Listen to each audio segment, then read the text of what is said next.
구지가 구하 수기현아 약불현아 번작이 끼기야. 거부가 머리를 내밀어라. 만약 내밀지 않으면 불에 태워서 구워서 먹으리. 이 구지가를 김수로의 영신가라고 해석한 개풀 뜯어먹는 소리는 이제 그만하라. 역사를 모르니 당시 이 노래 가사가 만들어진 배경을 모르니까 하는 말일 것이다. 수기현야 라는 표현을 문맥적으로 해석하면 머리를 내밀지 않으면 또는 먼저 나서지 않으면 이라는 뜻으로 해석된다. 이 표현이 사용된 문맥에 따라 다음과 같은 의미를 가질 수 있다. 수기현야의 해석은 앞장서지 않으면 이라는 뜻으로 해석되는데, 무언가를 시작하거나 나서야 할 때 주저하지 말고 먼저 나서야 한다는 뜻일 수가 있다. 다음은 존재를 드러내지 않으면 이라는 뜻으로 해석되는데, 자신의 존재나 의견을 알리지 않으면 다른 사람이 알지 못할 수 있다는 의미일 수도 있다. 그러니까 구지가에서 말하는 수기현야, 이 뜻은 머리를 내밀어 나타나라. 머리를 내밀어 나타나라. 현자가 바로 나타날 현자 아닌가. 이런 뜻으로 사용된 표현이다. 약불현야. 약불현야는 고문에서 사용되는 문법 구조로 만약 나타나지 않는다면 또는 만약 드러나지 않는다면으로 번역할 수 있다. 이 구지가를 김수로를 맞이하는 영신가라고 개풀 뜯어먹는 소리를 하는 학자님들, 그 당시 살지 않았다고 하여 말도 안 되는 개풀 뜯어먹는 소리는 이제 그만하시라. 수기현아, 이 뜻, 이 말 뜻이 무슨 말인가? 머리를 내밀어라, 다시 말해서 나타나라, 이런 뜻이다. 상대방에게 뭔가를 요구하는 어투이다. 무엇인가를 하도록 요구하는 것이다.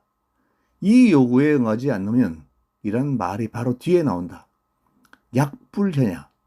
약자는 만약이란 뜻인데, 만약 내가 나의 요구를 들어주지 않는다면, 만약 내가 나의 요구를 들어주지 않는다면, 부시엔, 나타나지 않는다면, 약불현, 루부시엔, 만약 나타나지 않는다면, 이에는 야는 어조사이다. 공갈 협박을 치는 것이다. 머리를 내밀지 않으면, 만약 머리를 내밀려 나타나지 않으면 머리를 내밀어 나타나라. 내 말을 듣지 아니하고 머리를 내밀어 나타나지 않는다면, 상대방에게 어떤 요구를 하고 그 요구에 응하지 않는다면 어떻게 하겠다는 공갈 협박질을 하는 내용이다. 아니, 거룩하고 신성한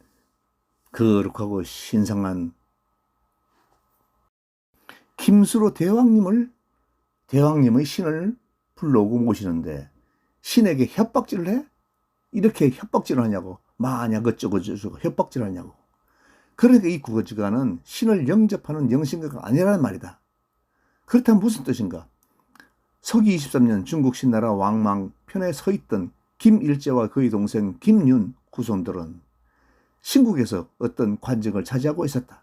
그중 김탕이라는 자는 김윤의 후손인데 사천성 청두의 태소로 나가 있었다.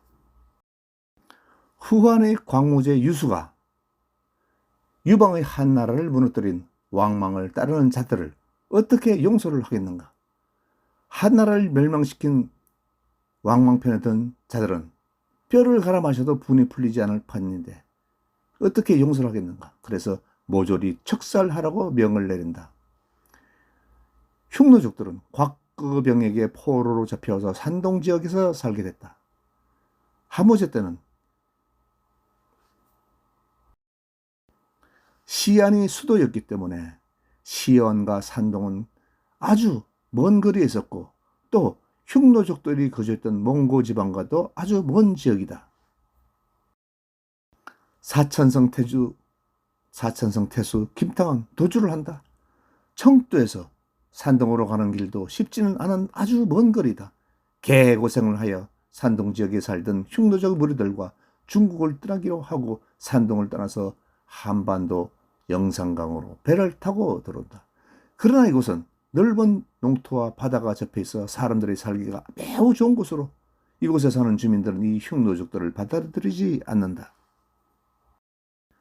영산강 유역에서 내쫓긴 이들은 살기 위해서 동남쪽으로 이동을 한다. 당시는 인구 밀도가 많지 않았기 때문에 일손이 많이 필요한 시대였다. 이들은 골포구 경영으로 들어왔다. 골포구의 중심은 마산과 거제도가 주축이었으며 차원과 김해 지역까지 상당한 넓은 영토였다. 김해의 오른쪽에는 황산하가 있고 황산하 위쪽에는 서쪽에서 내려오는 강물이 기역자로 꺾어지는데 이곳이 황산진이다. 이 황산진에는 주변의 많은 지역에서 모여 교육을 하는 곳이다. 황산하와 황산진에서 황자가 붙은 것은 황씨들의 영역을 표시하여 붙인 것이다.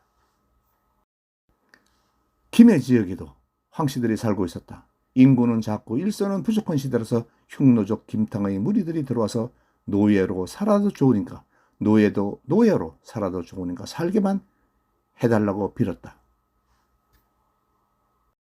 그들은 영산강 유역에서 그곳 주민들에게 쫓기게 되어 그래서 김해 지역까지 흘러 들어왔기 때문에 살기 위해서 엎드려 빌면서 사정을 했다. 황산을 건너 오른쪽에는 동로국이 있었는데 이곳은 선비족 노씨의 나라였다. 골포구의 황씨들은 흉노족들을 노예로 부리면서 살았다. 차츰 자리를 잡은 흉노족들은 산동 속에 있는 흉노족들을 더 많이 불러들였다. 흉노족들의 인구가 불어나자 세력이 커졌다. 그러자 김탕은 사천성의 태수였던 자이기에 무리를 통솔하여 골포구 영역인 김해 지역을 뺏고자 모의를 했고 서기 42년에 골포구 황씨들에게 김해 지역을 내놓으라고 요구를 했다.